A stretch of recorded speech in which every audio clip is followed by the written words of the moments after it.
Bismillahirrahmanirrahim. Dear students, Assalamu alaikum. Today we are going to discuss profit planning. Profit planning and our first topic is master budget. So companies plan for their profit. Profit किस चीज़ को कहते हैं? As you know, what is the profit statement? Profit statement is called the income statement. तो income statement या profit statement या profit and loss count ये एक ही चीज़ के मुख्तलिफ नाम है। तो एक ऐसी स्टेटमेंट जिसके अंदर कैलकुलेट किया जाएगा कि हमारा एक ख़ास टाइम पीरियड का प्रॉफिट कितना था, that is called income statement और प्रॉफिट स्टेटमेंट। तो अगर हम उसी प्रॉफिट की प्लानिंग करेंगे, उसको पहले से प्लान करके रखेंगे, उसका बजट बनाएंगे, तो उसकी जो है उसमें फोरकास्ट इन्वॉल्व होगा, तो that is called profit planning. और इस प्रॉफिट प्लानिंग में वो तमाम चीज़ें इन्वॉल्व होंगी जो कि हमारी एक इनकम स्टेटमेंट में इन्वॉल्व होती है।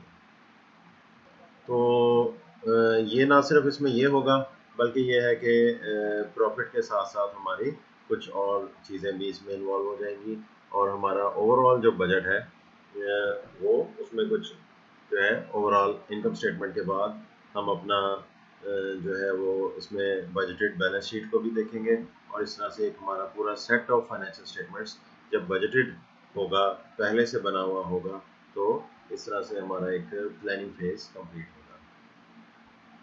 तो as you know, planning and control go side by side.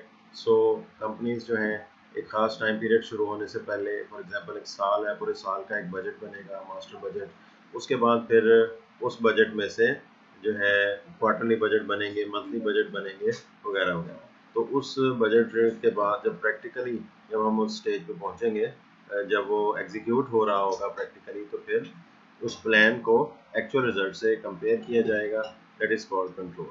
So let's start our first topic, which are the definitions or basic terminology. It is a budget. Budget is a financial or non-financial expression of a plan of action for a specified period.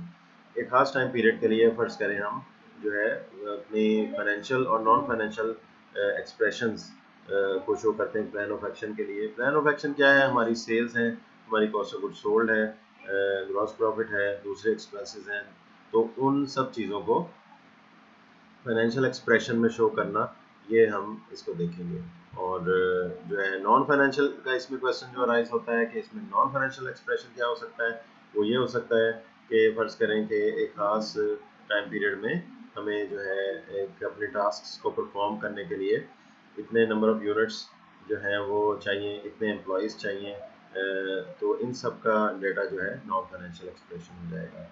और जो हमें units produce करने हैं, हमारी product, ये product lines हैं, ये हमारे ब्रांड्स हैं, ये प्रोडक्ट्स हमें बनानी हैं, ये नॉन फाइनेंशियल डेटा हो जाएगा। और इस सब को जो है ये क्वालिटी होनी चाहिए, इतने ड्यूरेशन में ये चीज़ बन जाती है, एक यूनिट को बनाने के लिए इतने लेबर आवर्स रिक्वायर्ड हैं, ये नॉन फाइनेंशियल एक्सप्रेशन है। और identifies the resources and commitments required to achieve the organisational goals for an upcoming period. ये बहुत अच्छा सेंटेंस है, इसने जो है बजट को बहुत अच्छे से जो है वो एक्सप्लेन कर दिया है कि हमें क्या रिसोर्सेज रिक्वायर्ड होंगे, पता चलाया जाएगा, और हमें क्या क्या कमिटमेंट्स करनी होंगी तो अपने ऑर्गेनाइजेशनल गोल्स को अचीव करने के लिए। तो बजट तो वो एक जो है वो नाउन हो गया, और अब उससे जो है हम आते हैं वर्ब की तरफ, बजटिंग। तो the process of preparing A budget is called budgeting. तो इसमें बजट्स के अंदर जो है सेट ऑफ बजट्स होंगे, ऑब्वियसली, तो ये हमारा बजटिंग हो गया। इसमें जो है थोड़ा सा हम एम्फोसिस ऑन स्ट्रेटजी को लेके चल रहे हैं। तो the starting point in the budget preparation process is specification of the organisations strategy. तो कंपनी की स्ट्रेटजी, कंपनी के long term plans, long range plans जो है वो आइडेंटिफाई करेंगे, जो कि 5 to 10 ईयर्स पीरियड पे मुहित होते हैं। ऑर्गेनाइजेशन अपने स्ट्रेटजिक गोल्स को एक्सप्रेस करती है, लॉन्ग टर्म ऑब्जेक्टिव्स को सेट करती है in its capital budget and master budget. Company ने क्या क्या लॉन्ग टर्म जो है प्रोजेक्ट्स शुरू किए हुए हैं, उसके उन प्रोजेक्ट्स के ज़रिए क्या ऑब्जेक्टिव्स हैं, एक कैपिटल बजट बनाया जाता है। फॉर एग्जांपल 5 साल एक जो है प्रोजेक्ट है, 10 साल एक प्रोजेक्ट है, उसके अंदर जो है फाइनेंशियल जस्टिफिकेशन है, net present value find out की जाती है, और मास्टर बजट के ज़रिए जो है वो ऑपरेशनल बजट बनाए जाते हैं, सेल्स बजट बनाया जाता है, प्रोडक्शन बजट वगैरह बनाया जाता है वगैरह वगैरह।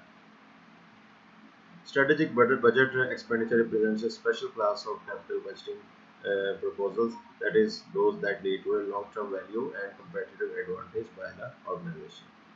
So here is the budgeting process. इसके अंदर जो है कुछ बजट कमेटी एक होती है, एक खास टाइम पीरियड में उसको कंप्लीट करना है।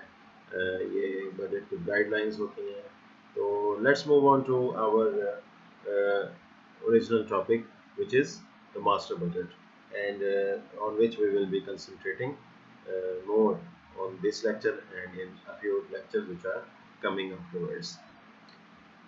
So जैसे मैंने आपसे क्लियर कट बात कर दी है कि मास्टर बजट से मुराद होता है कि आपकी जो है इनकम स्टेटमेंट कैसे प्रिपेयर होगी, इनकम स्टेटमेंट के अंदर क्या क्या चीज़ें होती हैं। एज यू नो, सेल्स होती है, कॉस्ट ऑफ गुड सोल्ड होती है, कॉस्ट ऑफ गुड सोल्ड के अंदर प्रोडक्शन होती है, प्रोडक्शन के अंदर direct material, direct labour and overheads होते हैं। तो इन सब के बजट्स हम बनाएंगे, एस्टिमेट्स करेंगे कि अगले साल या नेक्स्ट टाइम पीरियड में जो भी है उसको हम जो है फाइनेंशियल टर्म्स में लेके आएंगे। तो it is a grand plan of action for an upcoming period. It translates organisation short term objectives into action steps, ठीक है, culminates in the preparation of a set of pro forma financial statements। और ये जाहिर होती है, जो budget होता है ये जाहिर होता है set of pro forma financial statements, यानी कि income statement, statement of honourability and balance sheet जो है एक बजटेड फॉर्म में बना ली जाती है। ये सब चीज़ें जो हैं एम्प्लॉयज़ एंड मैनेजर्स को कम्युनिकेट कर दिया जाता है कि ये जो है टॉप मैनेजमेंट की एक्सपेक्टेशंस हैं, इस पर आपने पूरा करना है। और इसको कोऑर्डिनेशन जो है, इसका फ़ायदा मास्टर बजट को बनाने का ये फ़ायदा होता है कि एक टारगेट सामने आ जाता है और वो टारगेट की मदद से जो ऑर्गेनाइजेशन के मुख्तलिफ डिपार्टमेंट्स हैं, मुख्तलिफ यूनिट्स हैं, सब यूनिट्स हैं, वो आपस में ईजीली अच्छे तरीके से कोऑर्डिनेट कर लेते हैं। तो मास्टर बजट के अंदर जो है, जैसे बात हो गई सेट ऑफ फाइनेंशियल स्टेटमेंट्स होता है, pro forma financial statements. It comprises a set of operating and financial budgets. एक बहुत दिलचस्प बात बताता चलूँ, बात जहाँ से मैंने शुरू की कि इनकम स्टेटमेंट या प्रॉफिट स्टेटमेंट भी जिसको कहते हैं, उसको ऑपरेटिंग स्टेटमेंट भी कहते हैं, स्टेटमेंट ऑफ ऑपरेशंस भी कहते हैं। इनकम स्टेटमेंट को स्टेटमेंट ऑफ ऑपरेशंस भी कहते हैं। तो operating budgets are plans that identify resources needed to carry out the budgeted activities such as sales and services और प्रोडक्शन। तो उसमें फिर ऑपरेटिंग बजट्स में देख लीजिए includes production, purchase, personal, marketing budgets and a budgeted income statement. जो ये बात उसने आखिर में बजटेड इनकम स्टेटमेंट की है वो मैं आपसे शेयर कर चुका कि ऑपरेटिंग बजट से मुराद इनकम स्टेटमेंट ही है। फाइनेंशियल बजट्स में क्या आ जाता है? Identify sources and uses of funds for the budgeted operations. Financial budgets include the cash budget, budgeted cash flow, budgeted statement of cash flows and the budgeted balance sheet and the capital expenditure budget, तो जिसको आप capital budgeting भी कहते हैं। तो हमारे दो तरह के बजट हो गए, एक ऑपरेटिंग बजट्स और एक फाइनेंशियल बजट। ऑपरेटिंग बजट्स के अंदर इनकम स्टेटमेंट आ जाएगी और फाइनेंशियल बजट्स के अंदर बाकी फाइनेंशियल स्टेटमेंट्स आ जाएंगे, जिसमें बैलेंस शीट है, स्टेटमेंट ऑफ कैश फ्लोज है और कैश बजट है। Cash budget statement of cash flows से थोड़ा सा डिफरेंट है, इजी है, तो ये हम बनाएंगे। इस तरह से ये बजट्स की डिटेल्स हो गई। बहुत इंटरेस्टिंग टॉपिक है और इसके अंदर जो है एक ऑर्गेनाइजेशन का पूरा प्लान आ जाता है। हम जो है एक खास टाइम पीरियड शुरू होने से पहले तमाम तर प्रो फॉर्मा फाइनेंशियल स्टेटमेंट्स बना के हमने रखी होती हैं ताकि वो हमें जो है प्लानिंग एंड कंट्रोल में सहूलत मिले। अब जब हम बात शुरू कर चुके हैं तो फिर सबसे पहले मास्टर बजट, और मास्टर बजट के अंदर जो है ऑपरेटिंग बजट्स, ऑपरेटिंग बजट जैसे कि हमने पीछे देख लिया, तो उसके अंदर जो है सबसे पहला आएगा सेल्स बजट। तो सेल्स बजट हम प्रिपेयर करना शुरू करते हैं।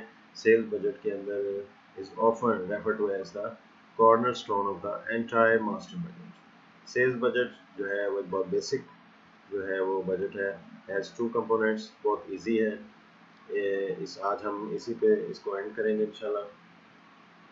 सेल्स बजट का मतलब है, जैसे कि आप इजीली अंडरस्टैंड कर सकते हैं, कि हमारे नेक्स्ट ईयर में, नेक्स्ट टाइम पीरियड में, फोरकास्टेड टाइम पीरियड में, जिसका टाइम स्पैन, टाइम फ्रेम हमारा जो है वो नॉर्मली एक साल होता है।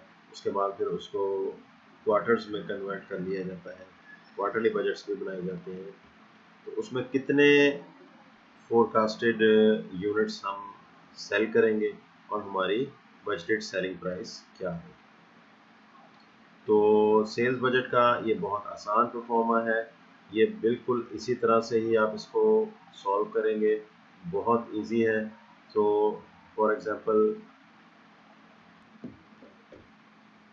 इस टॉपिक के बारे में ये एक चीज़ वाज़ेह करता चलूँ कि ये सेल्स बजट और इसी तरीके से आगे आने वाले मुख्तलिफ बजट्स जो हैं, इसके अंदर आपने एक चीज़ क्लियर रखनी है कि ये परफॉर्मा आपने एज इट इज़ याद करना है।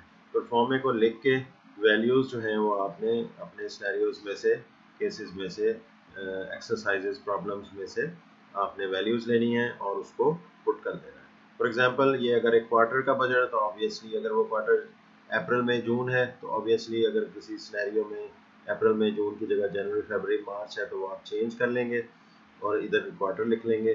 ठीक है, ये सब चेंजेस आप ऑब्वियसली करेंगे। बात परफॉर्मे की ये है कि सबसे पहले आएगा इसमें सेल्स इन यूनिट्स कि कितने यूनिट्स जो हैं सोल्ड आउट हुए हैं और उसको मल्टीप्लाई कर देंगे सेलिंग प्राइस पर यूनिट से, तो ये हमारी टोटल बजटेड सेल्स आ जाएगी। ये इतना ही सिंपल है, लेकिन इसमें जो है कुछ और एस्पेक्ट्स आते हैं जो कि हम इसको एक्सरसाइजेज में देखेंगे, जो कि थोड़ा सा इसमें डिफ़िकल्ट चीज़ हो सकती है। और वो क्या है, वो कैश कलेक्शन पैटर्न है। यानी अप्रैल में सेल्स तो हो गई $600,000 की, लेकिन क्या $600,000 पूरे के पूरे हमें अप्रैल के मंथ में मिल गए? इसका जवाब यकीनन नहीं में होता है, क्योंकि नॉर्मली सेल्स जो होती हैं वो तो क्रेडिट पे होती हैं और उसका एक ख़ास टाइम पीरियड में जिस महीने में सेल्स हुई हैं नॉर्मली उसका बहुत कम आपको जो है उसी महीने में कलेक्ट हो जाता है। लाइक एक ट्रेंड होता है कि शायद 10 to 20% उसी महीने में आपको कलेक्ट हो जाती हैं, फिर 60 to 70% जो है सेकंड मंथ में कलेक्ट होती हैं मंथ फॉलोइंग सेल्स, यानी कि अगर अप्रैल की सेल्स हैं तो मई में उसकी कलेक्शंस आनी शुरू हो जाती हैं और रिमेनिंग जो है वो 10 या 20 जो भी परसेंट रह गई हैं वो जून में कलेक्ट हो जाती है। तो वो पैटर्न हमने सेल बजट के साथ ही एसोसिएट करके उसको भी हमने बनाना होता है। ये कुछ एक्सरसाइजेज में आ जाएगा तो वो इंशाल्लाह हम इसको देखेंगे। तो आज जो है हम इसको सेल्स बजट प्लान करते हैं, इंशाल्लाह नेक्स्ट लेक्चर में सेल्स बजट को रिवाइज करते हुए और प्रोडक्शन बजट्स और दूसरे तीसरे जितने भी बजट्स हैं उनके ऊपर कुछ डिस्कशन करेंगे। सो टिल देन अल्लाह हाफिज़।